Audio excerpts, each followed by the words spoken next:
अज्ञानतिमिरान्धानाम् ज्ञानाञ्जनेशलाकया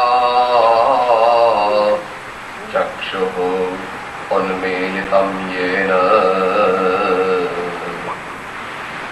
तस्मै श्री गुरवे नमः।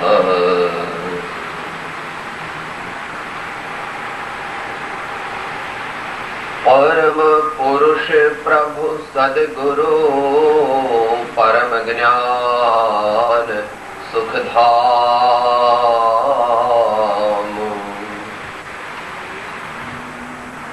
जेणे आप्यो भान निज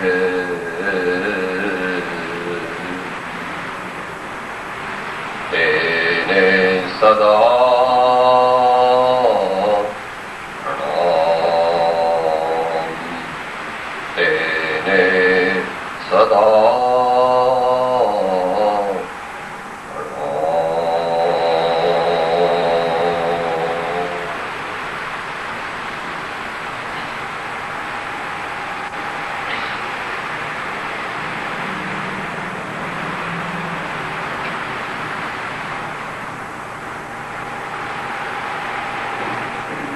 આજના સ્વાધ્યાયનો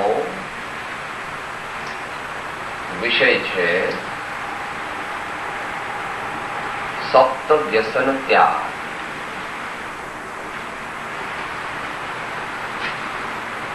એટલે 7 મોટા વ્યસનોનો ત્યાગ.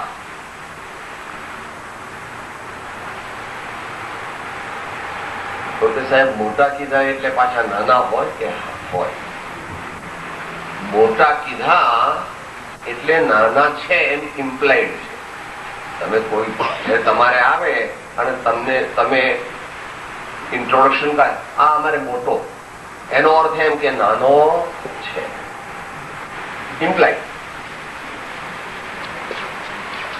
કોઈ નાના વ્યસનની વાત નથી. નાના વ્યસનને અહીં ગણવામાં આવ્યા નથી, કારણ કે તે આત્માને એટલા બધા અહિતકારી નથી જેટલા આ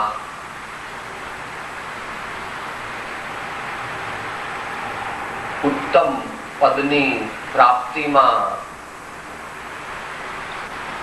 હિમાલય જેમ આડા આવે છે. માટે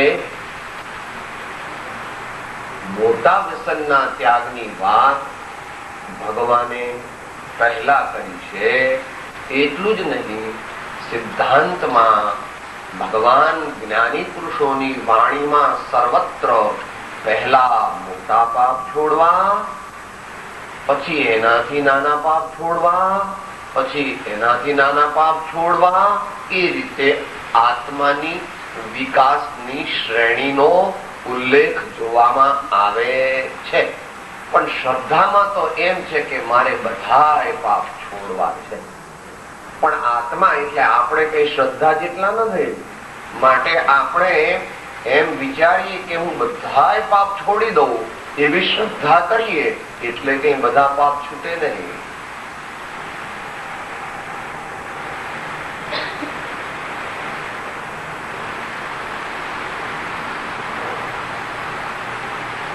Ourselves is a conglomeration of innumerable or infinite virtues or traits or dharmas.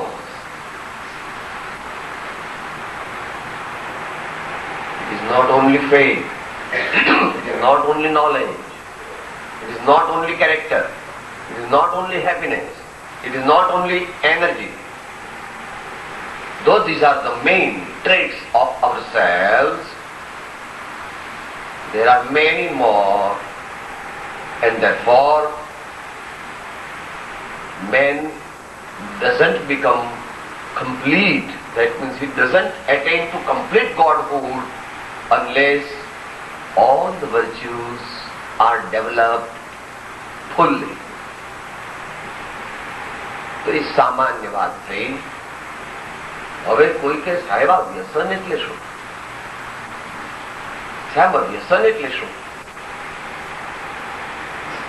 આપણને જીવનમાં જે અત્યંત પરાધીન બનાવીને ગુલામ કરે એવી જે મહાન કુટેવો અને એવા પદાર્થોના વારંવાર પ્રસંગ કરવો એ વ્યસન છે.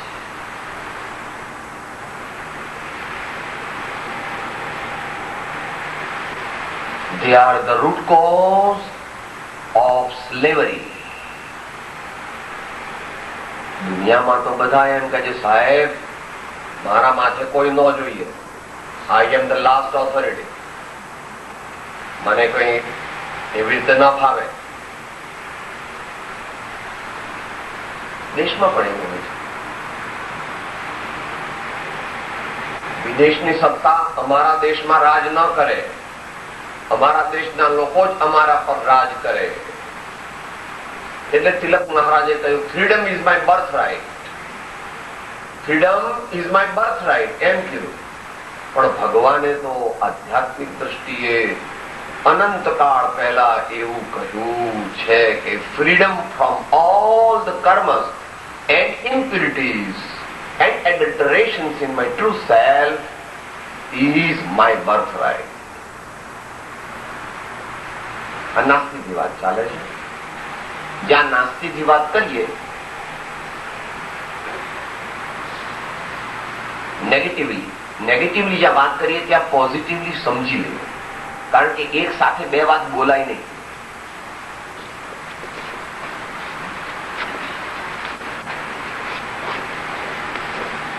When there is a negative approach, there is an impliedly positive approach also.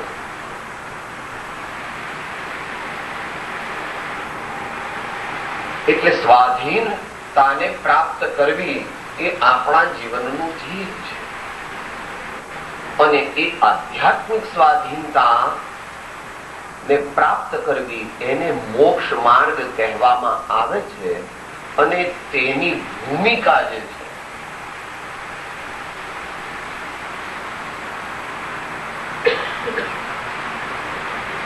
આમ કહો તો બેકગ્રાઉન્ડ અને આમ કહો તો કમ્પાઉન્ડ. મોટા માણસોને તમે મળવા જાઓ તો ત્યાં 3, 4, 5 ગુરખા ઉભા હોય, પાછા થોડા માણસ સીઆઈડી તરીકે સાદા વેશમાં ઉભા હોય.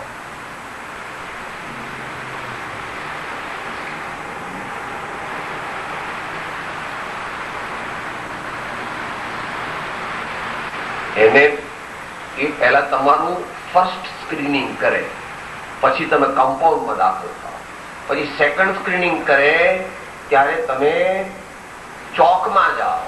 ચોકમાં એટલે બહારની બાલ્કની. પછી ત્રીજા ચેકમાં જાઓ ત્યારે એમના વેઇટિંગ રૂમમાં જાઓ, અને ચોથા રૂમમાં જાઓ ત્યારે તે મહાનુભાવના દર્શન થાય. એમ ભગવાન આત્માના દર્શન કરવા છે. ભગવાન આત્માના દર્શન કરવા છે તો તેને માટે પણ તેની એ ક્રોનોલોજીકલ એન્ડ લોજિકલ સિક્વન્સીસ જે છે તેને ફોલો કરવા તે અનિવાર્ય છે. તો એમાં આ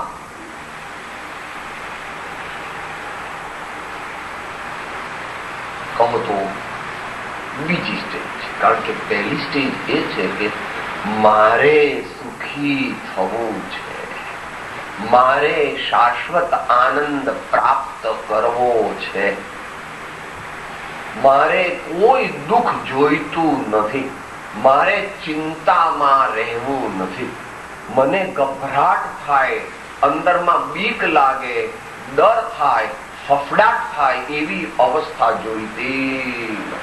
એવું પહેલા અંતરમાં નક્કી કરે તો પછી એને માટે શું કરવું? તો કે પેલા મોટા જે છે એને કાઢવા. સમસ્ત આર્ય દર્શનોમાં અને ઇમ્પ્લાઇડલી મોટા ભાગના અન્ય દર્શનોમાં પણ આ 7 વ્યસનો ન કરવા, એમાં પ્રવૃત્ત ન થવું, એમાં પોતાની જાતને ન જોડવી, એમ સામાન્ય કથન છે.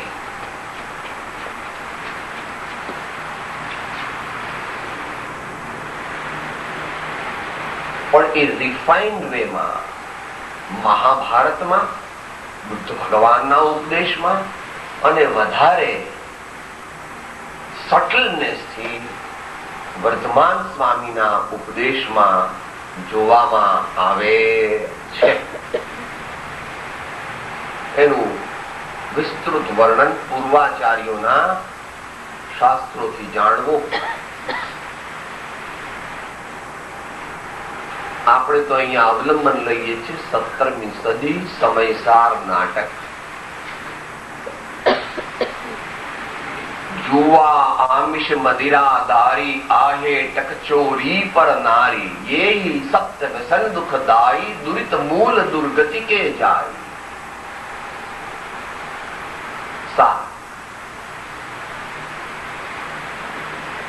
जुआ ગુજરાતીમાં એને જુગાર કહીએ, અંગ્રેજીમાં એને ગેમ્બલિંગ કહીએ છીએ. પણ એનો વિશેષ અર્થ પણ સમજવો જોઈએ, જેની અંદર સ્પેક્યુલેટિવ બિઝનેસ પણ આવી જાય છે, શરત મારવી એ પણ આવી જાય છે,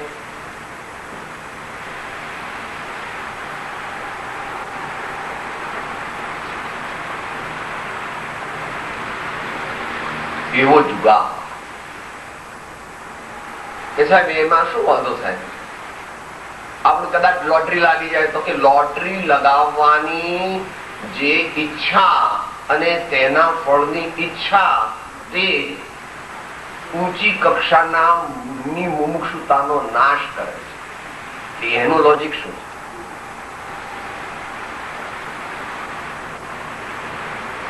આ ભોગની અપેક્ષાએ તું હરામનું ખાવા માટે $1 મૂક્યો અને $5 મિલિયન આવ્યા. એ આ દુનિયાની અપેક્ષાએ લોજિક નથી. તો કેમ સાહેબ એવું થાય છે?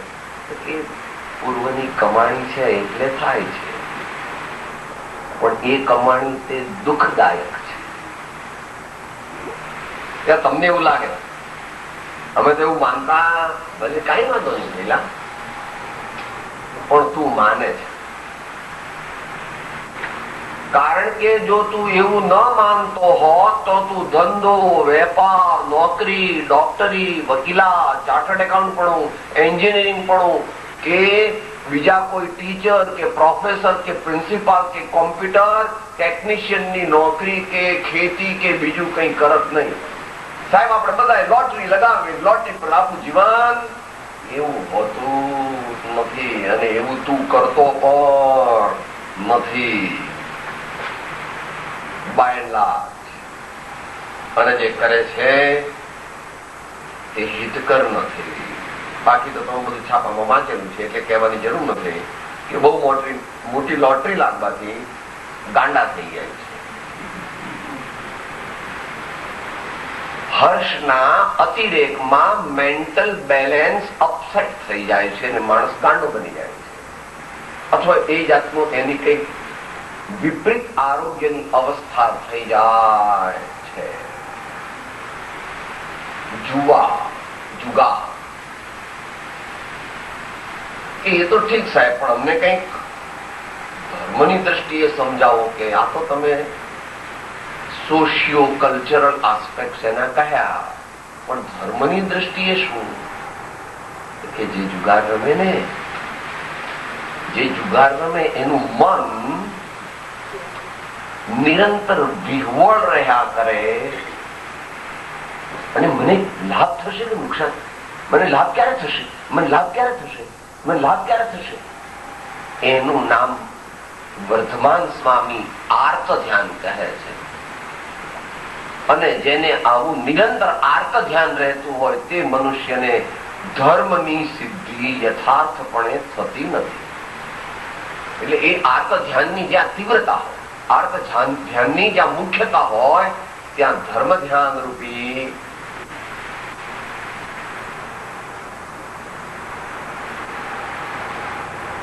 સ્વરૂપની શાંતિ, આત્માની શાંતિ, repose and quietude of mind are not attainable under those circumstances. Leave apart the peace of mind and bliss of soul. એ તો આગળની વાત છે. માટે આ વાત જે છે એ સાથે સાત વ્યસનમાં લાગુ પડે. આ સાથે સાત વ્યસનમાં લાગુ પડે.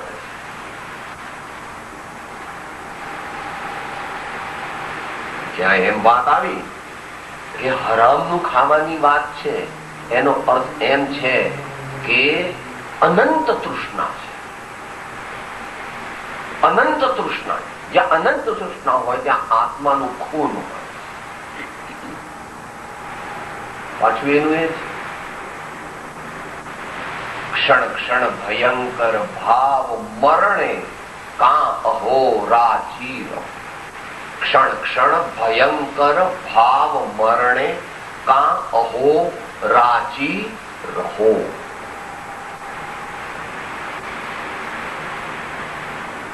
એટલે જુગાર રમાય નહીં, લોટરી લગાડાય નહીં, અને સ્પેક્યુલેશન બિઝનેસ શું કહેવી એને, વાયદાનો વેપાર. આ દેશમાં કેટલો છે આપણને ખબર નથી. એ વાયદાનો વેપાર એવું બધું કરવાનું આપણી શક્તિ પ્રમાણે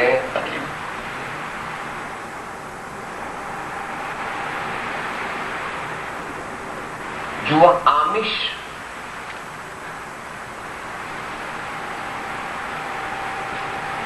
બીજા જીવોના શરીરના અંગોને આરોગવા, બીજા જીવોના, જીવો ઇઝ ઇન્ટુ ઇન્વર્ટેડ કોમા, મોટા અને હાલી ચાલી શકે તેવા અને કંઈક લાંબુ જીવે એવા, લાંબુ પણ ઇન્ટુ ઇન્વર્ટેડ કોમામાં ગુરુગમથી સમજ. બીજા જીવોના શરીરના અંગોને આરોગવા, ખાવા અને તેમાં ટેક્સ માનવો તે આમિષ છે, એ માંસાહાર છે, એ non vegetarian type of living છે, જે સારી એવી હિંસા અને ક્રૂરતા વગર બની શકતું નથી. એની સામે ઘણી આર્ગ્યુમેન્ટ છે કે સાહેબ અમે કોઈ જીવતાનું નથી ખાતા, પણ જે કોઈ મરી ગયું હોય ને પછી એનું ખાઈએ તો, એવા પણ પ્રકારો અનેક એના આર્ગ્યુમેન્ટ્સમાં છે. ત્યાં પણ આચાર્ય દેવે જવાબ એનો આપ્યો છે, જે શ્રદ્ધાનો વિષય છે કે કોઈ પણ પ્રાણી મરી જાય પછી 48 મિનિટની અંદર એના માંસની અંદર અનેક પ્રકારના સૂક્ષ્મ જંતુઓનો ઉત્પાદ ભગવાને કહ્યો છે. એ વાત આગળ પણ આવશે. વળી ઘણા એમ કે છે કે સાહેબ અમે એક હાથીને મારીએ તો અમારે 5-10 દિવસ ચાલે, અને તમારા જેવા તો 200 ચોખાના દાણા ખાઈ જાવ છો, 100 ઘઉંના દાણા ખાઈ જાવ છો, આવું બધું કરો છો. એના કરતા અમે તો એક જ જીવને માર્યો અને તમે તો આટલા બધા જીવને મારો છો. માટે અમે ખરા અહિંસક છીએ અને તમે હિંસક છો.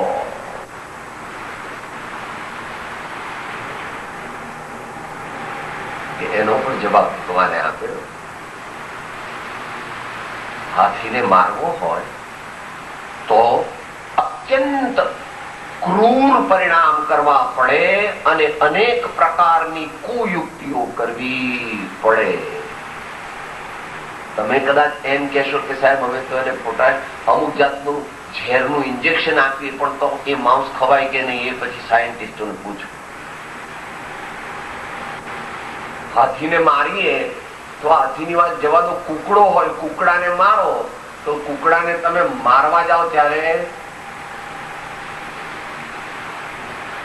તો આપણે જોયું ના હોય એટલે ખબર ના પડતું. પેલી બ્યુટી વિધાઉટ ક્રુઅલ્ટીમાં બતાવે છે ને ભાઈ, જોયું છે ને, પૂનાથી બહાર પડી છે.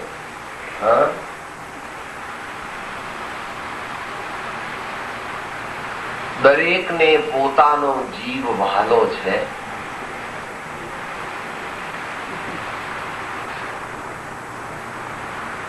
સૈનિક રાજા અને એના સેક્રેટરી એની વાત આવે છે, મોક્ષમાળામાં લીધી. દરેકને પોતાનો જીવ વહાલો છે, કોઈ મરવા માંગતું નથી.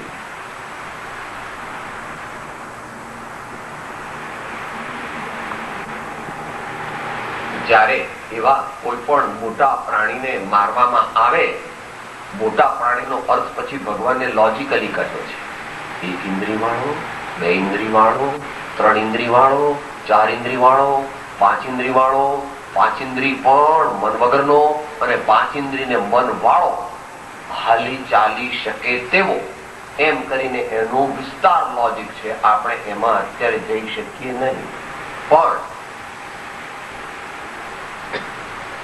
the degree of cruelty required to kill an animal which is on a higher scale of evolution is directly proportional to the number of senses and the mind which it has obtained. એટલે આમ તરફડે છે, બરોબર નથી? આપણે આમ પકડ્યો છે અને આમ કરીને છરીથી કાપી પણ એ આમ આમ કરે છે, બોલે છે, આમ ચીચિયારીઓ પાડે છે. એ વખતે આપણા પરિણામ નિર્ધ્વંસ કરવા પડે છે. આપણા પરિણામ નિર્ધ્વંસ કરવા પડે છે.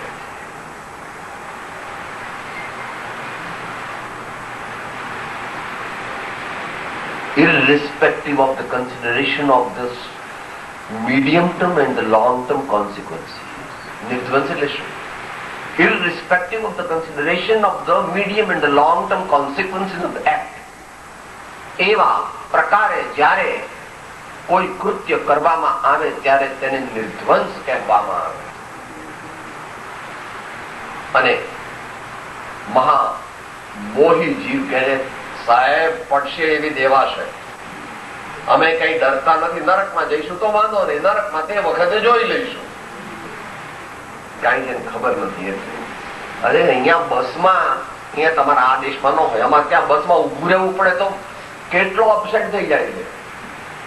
બસ ફૂલ હોય, મુંબઈ તો બધા જાઓ છો, અરે તમારે બસમાં બેસવાનું ન હોય પણ બસમાં બેઠેલા જુઓ તો છો ને, તમારી ગાડીમાંથી આમ પકડીને ઉભો આમ આમ આમ આમ જોતા જોતા કોઈ ઊભું થાય તો આપણે બેસી.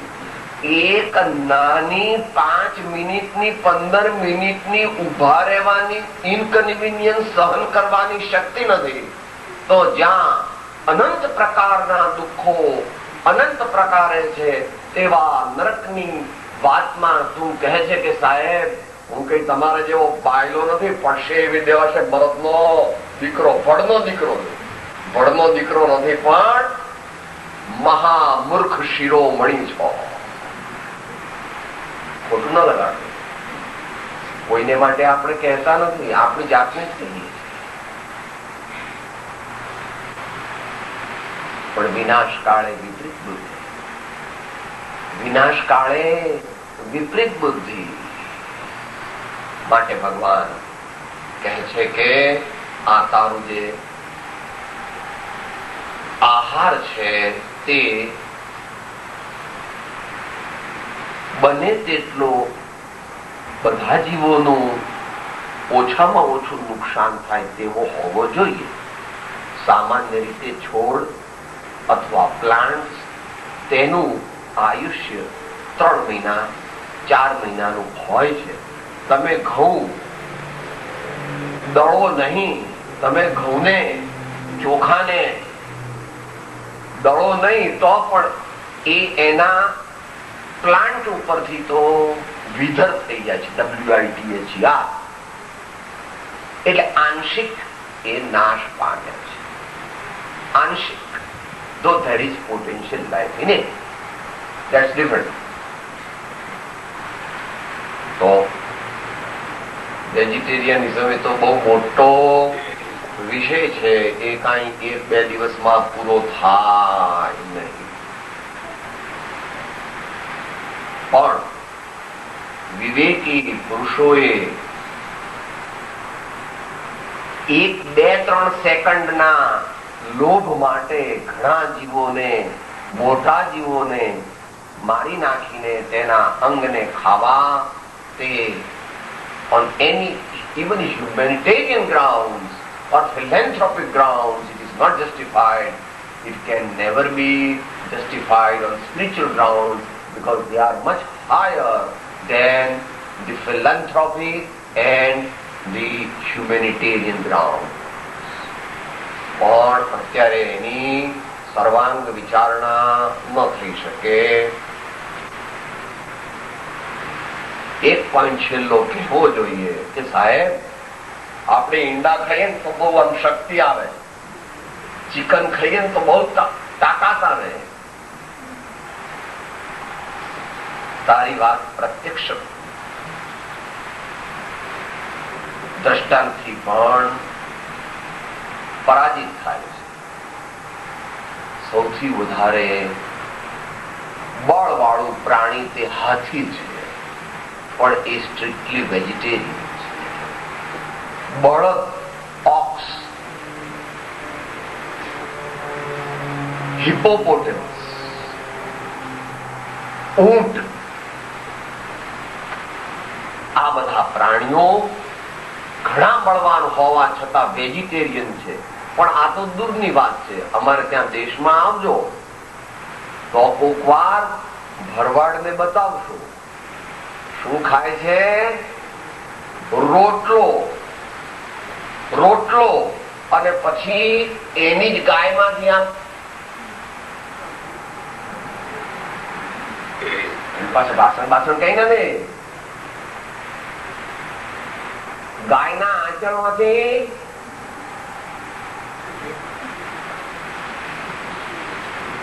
પણ જો એની ડાંગ તમને વાગે જરાક તો તમે ભગવાનને ઘેર પહોંચી જાઓ. એની ડાંગ એટલે એવી જાતની લાકડી કે જેની આગળના ભાગમાં જરા લોખંડનો ગોળો હોય. નાના હતા ત્યારે લીમડીના પેલા ચિત્તા ને ડાંગ થી મારી નાખ્યો, એની વાત આપતી હતી ભરવાડ. નામ યાદ છે કોઈને? લીમડી નો હતો.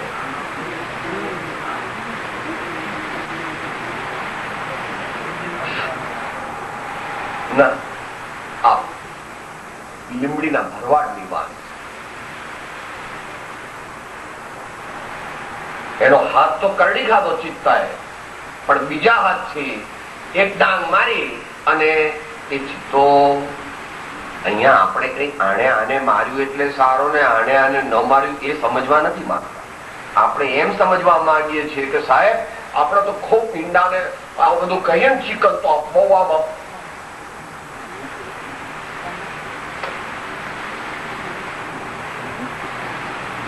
ભગવાન રામ, ભગવાન મહાવીર, ભીમસેન, અર્જુન, નેમિનાથ વગેરે કોઈ આવો માંસાહાર કરતા નહોતા, અને છતાં એમનું બળ એ કથામાં આવે છે. એ બધું તમે જાણો છો કે ભાઈ ટચલી આંગળીથી પહાડ ઉઠાવ્યો, અથવા તો 10,000 હાથીનું બળ હોય છે. એ બધું ખરેખર સાચું છે, પણ અત્યારે તમને મારે કહેવું નથી, કારણ કે એ વજ્ર ઋષભ નારાજ સોહનન આદિ તેની વર્તમાનમાં અત્યારે આ કાળે આ ક્ષેત્રે વિદ્યમાનતા નથી. પણ આ કાળે આ ક્ષેત્રે નથી એટલે 3 કાળ 3 લોકમાં નથી એમ ઇન્ફરન્સ કરવી એ લોજિક નથી. દેશકાળ પ્રમાણે બહારની વસ્તુ તો બદલાય છે. તમારા દાદા તો માટીની ઝૂંપડીમાં રહેતા, હવે તમે માટીની ઝૂંપડીમાં રહો સાહેબ. હા, $10 million નો મારો એપાર્ટમેન્ટ છે. એપાર્ટમેન્ટ નહીં પણ એ તમે જે કહેતા હોય બંગલો અમારે ત્યાં કે અહીંયા તમારે જે કહેતા હોય. હા, કેમ ભાઈ? તારા દાદા તો માટીની ઝૂંપડીમાં રહેતા હતા. તું કે છે કે સાહેબ આ $10 million નો છે પણ મને ફાવતો નથી એટલે બીજો $20 million નો તૈયાર થાય છે. એમાં અમે આવતા વર્ષે મૂવ થવાના. બાહ્ય વસ્તુ તો દેશકાળ પ્રમાણે બદલાય, મૂળ વસ્તુ બદલાતી નથી. એટલે વિશેષ પાડો જરા બોલો ભાઈ. પરમાણુ એક હોય 3 કાળમાં પરમારથનો પંથ, પ્રેરે તે પરમાર્થને તે વ્યવહાર સંબંધ.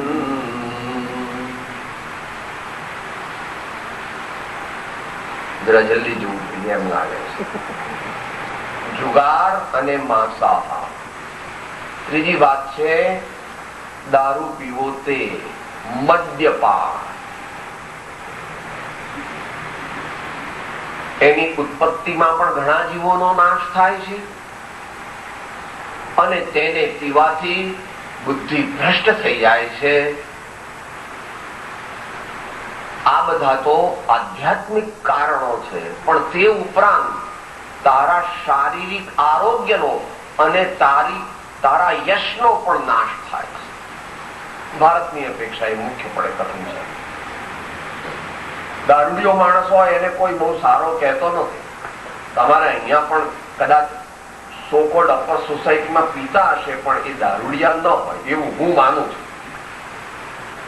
They may be drinking as a social custom, but not as a habit which makes you a slave. પણ એ તમારે અહીંયા આગળ શું વ્યવસ્થા છે અને શું સ્થિતિ છે એ તમે જાણી લેવી તમારે.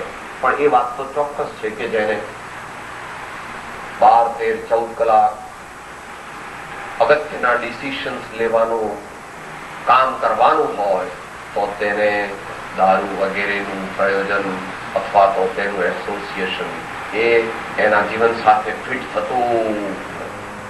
He has to be very sharp and intellectually quite clear in taking the decision, because his decision is going to affect millions of lives. માટે મદિરાપાન તે વિવેકી મનુષ્યો માટે હિતાવહ નથી. આગળ આવે છે દારી. એને પછી લઈશું કારણ કે એનો આગળ સંબંધ છે. જુવા, આમિષ, મદિરા, દારી, આહેટક. ઘણા દેશોમાં અને ભારત આદિ દેશોમાં આજીવિકાના સાધન તરીકે લોકો ફિશિંગ કરે છે અને મજા માટે શિકાર કરે છે. જે બંને કોઈનું મૃત્યુ તે આપણી મજાનું કારણ બને એ લોજિકલ નથી. કોઈનું મૃત્યુ, કોઈ એટલે મોટું પ્રાણી કે જે દોડે છે, ભાગે છે, હરણની પાછળ દોડો, વરુની પાછળ દોડો, સસલાની પાછળ દોડો, દોડ કરો ને એને ગમે તેમ કરીને પાછા દૂરથી આમ અને પેલા સિંહને મારવું હોય ત્યારે દોડો છે? ના ના સાહેબ, ત્યારે તો ઉપર માંચડો બાંધવાનો અને આપણે તો કેજમાં હોઈએ, એકદમ એમાં પરફેક્ટલી પ્રોટેક્ટેડ પાંજરાની અંદર હોઈએ અને એમાંથી પછી આપણે કોઈ દેખાય તો हाँ, अपने को तो बराबर प्रोटेक्ट करना है और दूसरे को परलोक में पहुंचाना है. तो ये तेरी ड्यूअल पॉलिसी बताती है कि वो युक्त युक्त नहीं है. आत्मनः प्रतिकूलानि परेशान न समाचरे. the type of behavior which you don't want from others towards yourself, you also should not undertake and that type of behavior for others. આપણને અપમાન ગમતું નથી તો બીજાનું ધડાધડ અપમાન કરી નાખવાનું. આપણને ભૂખ ગમતી નથી તો આપણે બીજાને ભૂખ્યા રહે એવું કરવું. આપણને કોઈ બે ચાર લાફા મારે તો ગમતું નથી તો આપણે બીજાને બે ચાર લાફા મારવા. બરાબર નથી. બરાબર નથી. કોઈક વાર સારા પ્રયોજનથી ધમકાવવો પડે અથવા મારવો પડે, પણ એનું નામ તો ફુફકારો લેકિન કાટો મત. ગઈકાલનો કોઈ બહેનનો પ્રશ્ન છે, ફુફકારો લેકિન કાટો મત. યાદ છે ને? આખું ફૂફાડો મારવાનો પણ કરડવાનો નહીં. એ બી ગૃહ સંસ્થા પરાધીનતા માટે એનો કોઈ ઉપાય નથી. એની જેટલી મર્યાદા છે એટલી છે.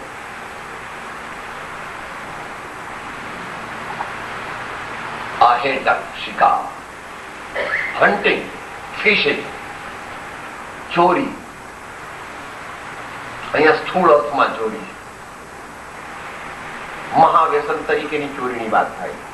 માટે બીજા મનુષ્યોની મિલકત આપણે હડપી લેવાય નહીં. આપણી માલિકી એના પર કરી લેવાય નહીં. ઝૂંટવી લેવાય નહીં. ઘર ભેગી કરાય નહીં.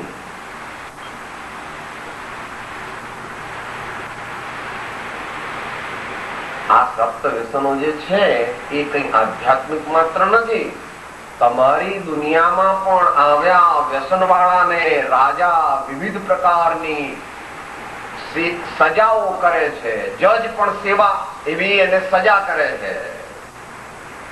કોઈએ મોટી હિંસા કરી હોય અથવા આ પ્રમાણે મોટી ચોરી કરી હોય તો એને તમારી દુનિયામાં પણ કન્વેન્શનલ જસ્ટિસ છે તે પણ 1 વર્ષની, 2 વર્ષની, 5 વર્ષની સજા કરે છે. એમાંથી તો કદાચ તું લાંચ આપીને છૂટી જાય, પણ ત્યાં આગળ ત્યારે કઈ લાંચ બાંચ ચાલતી નથી. જેવું વાવે તેવું લણે, જેવું કરે તેવું પામે. राम झरूखे बैठ के सबका मुजरा लेत, जैसी जिनकी चाकरी वैसा उनको दे. તો ચોરી. અને હવે છેલ્લી વાત આવે છે પરનારી. અને ત્યાં પેલું આગળ આવ્યું હતું દારી. ચોથું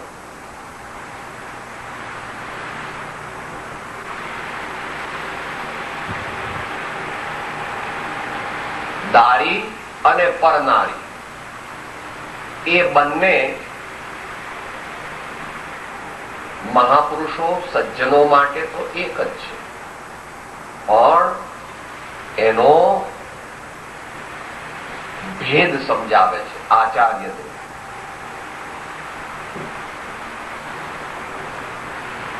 ભારતની પદ્ધતિ છે ભાઈ,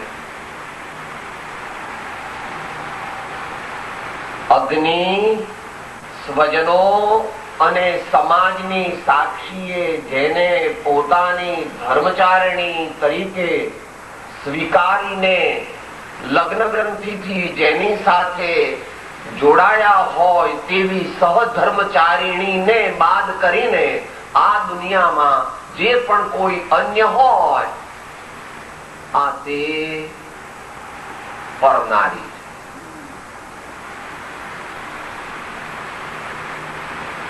તો પેલાએ યુક્તિ કરી કે સાહેબ પરની નારી એમ તમે કીધું ને, એટલે કોઈકની સ્ત્રી.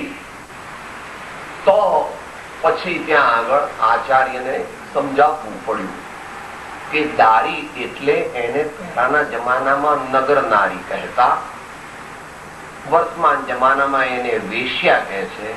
એનો કોઈ પતિ હોતો નથી, માટે એ કોઈની નથી એટલે પરનારી નથી, તો હું એની પાસે જાઉં તો શું માનું તમને?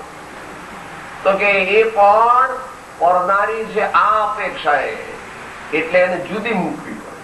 દારી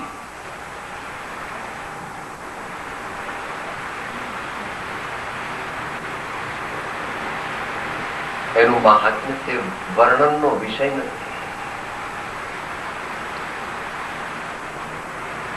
शील रतन के पारखो मीठा बोले बैन, सब जग से ऊंचा रहे नीचा राखे नैन.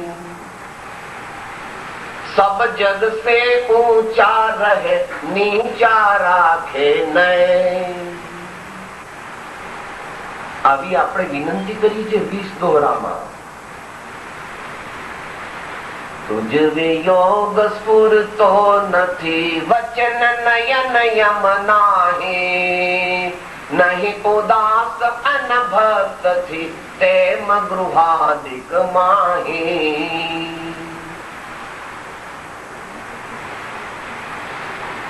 હજારો વર્ષ પછી ભગવાન રામને કેમ યાદ કરવામાં આવે છે? અથવા 2,000 વર્ષ પછી સુદર્શન શેઠને શા માટે યાદ કરવામાં આવે છે ને ભગવાનના શ્રેષ્ઠ શાવકોમાં કેમ ગણતરી થાય?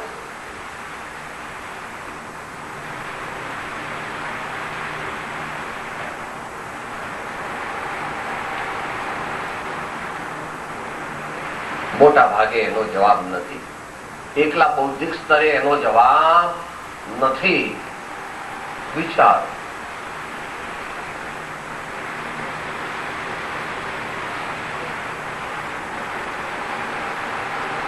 દાંપત્ય જીવનના બહારના સુખની અભિલાષા તે અંતરના અસંતોષની દ્યોતક છે. Whether you accept it or you don't accept it.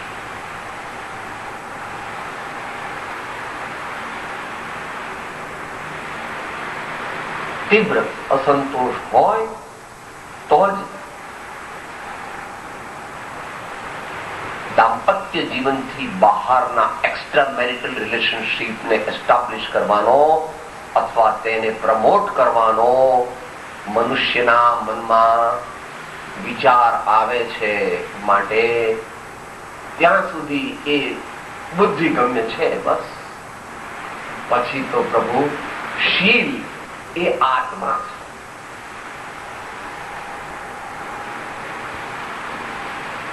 સમજો કે આ આત્મા છે. સમજો કે આ આત્મા છે અને એને આપણે અહીંયા કોઈ પથરા હોય, આ વસ્તુ જે છે તે કાચની છે અને એને આપણે પછાડીએ પથરા પર તો શું થાય? એટલે એમાં શું તમને ખબર ન પડી, કટકા થઈ જાય. એવી રીતે આત્માના 10 કટકા કરીએ તો શું મળે? એક કટકો તે વિનય, એક કટકો તે ક્ષમા, એક કટકો તે સરળતા, એક કટકો તે સંતોષ, અને એ પ્રમાણે આગળ સત્ય, સંયમ, તપ, ત્યાગ, આકિંચન્ય અને બ્રહ્મચર્ય. આ 10 કટકાને જોડે અને એમાં પછી જ્ઞાયક રૂપી ફેવિકોલ કોમન લગાવે. આ તે બને એનું નામ ભગવાન. આત્મા એટલે આપણું પોતાનું મૂળ સ્વરૂપ. આપણું પોતાનું મૂળ સ્વરૂપ. તો એ પ્રમાણે અહીં સંતોષ, કન્ટેન્ટમેન્ટ, એને બીજું નામ પણ આપ્યું છે, પણ એ જરા ઉપરની સ્થિતિ છે. એ બપોરે આવવાનું છે. એ બપોરે આવવાનું.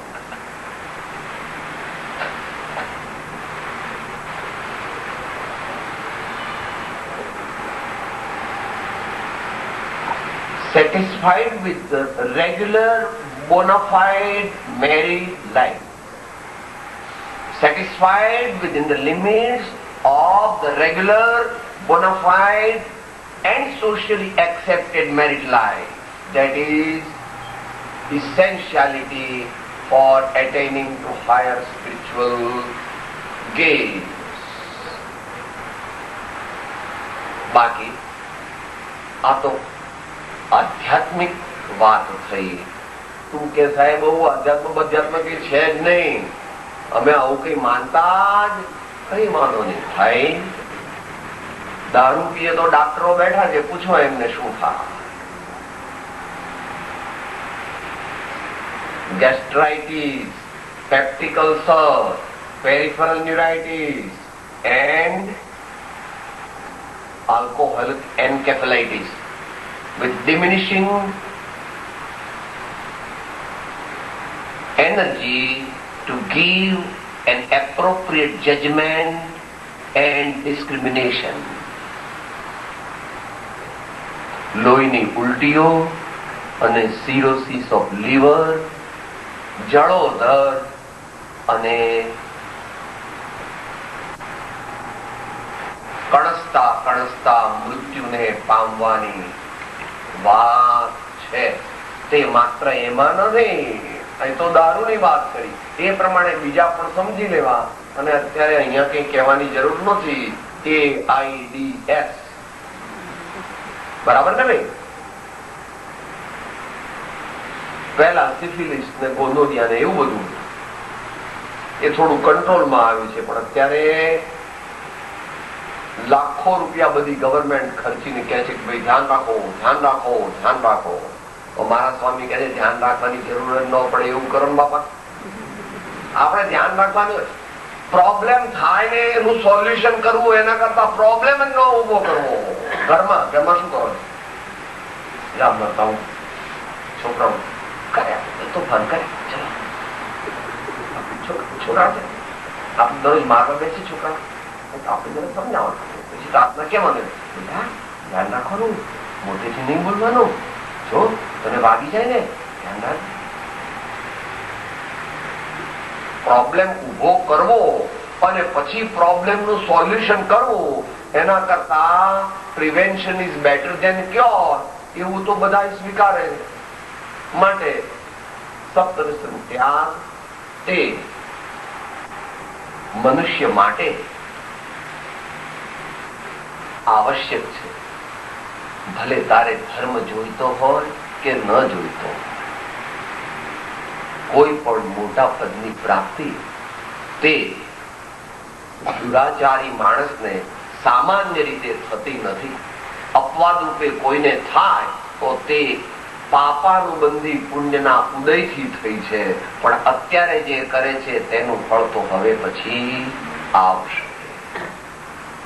માટે તનની, મનની, ધનની, યશની, સોસાયટીની, લાગવગની, અભિપ્રાયની અને સર્વ પ્રકારની સુખાકારી માટે સર્વ આર્ય વ્યક્તિઓએ આ 7 વ્યસન ન સેવવા. એટલું નહીં, કારણ કે મોટા ભાગના તો કોઈ સેવતા નથી, પરંતુ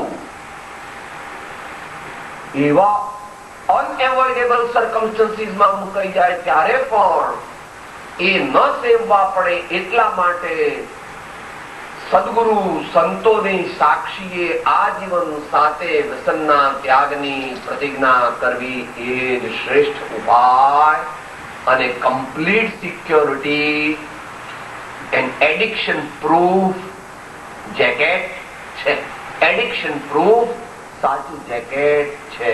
તેવું આપણે પહેરીએ બરાબર, અને કોઈ પણ રીતે આપણે દુખી ન થઈએ એનું ધ્યાન રાખીએ. એ આપણા સર્વનું કર્તવ્ય છે. બાકી કોઈ સજ્જન આર્ય પુરુષો આવો કોઈ વિચાર પણ કરતા નથી, પરંતુ આ તો એક વિજ્ઞાન છે એટલે એને એ રૂપમાં રજૂ કરેલ.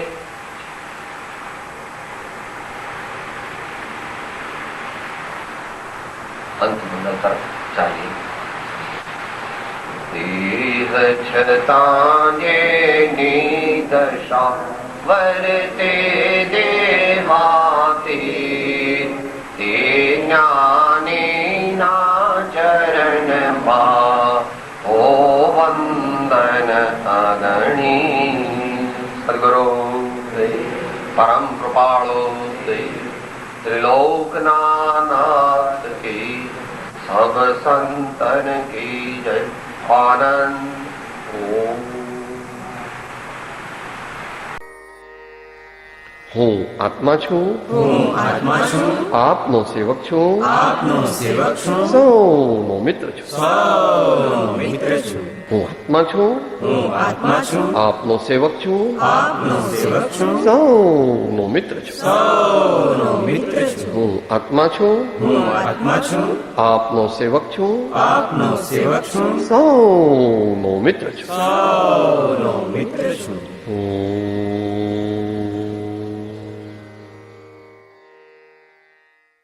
જય સદગુરુ વલ્લભ, જય જય સદગુરુ વલ્લભ, જય જય સદગુરુ.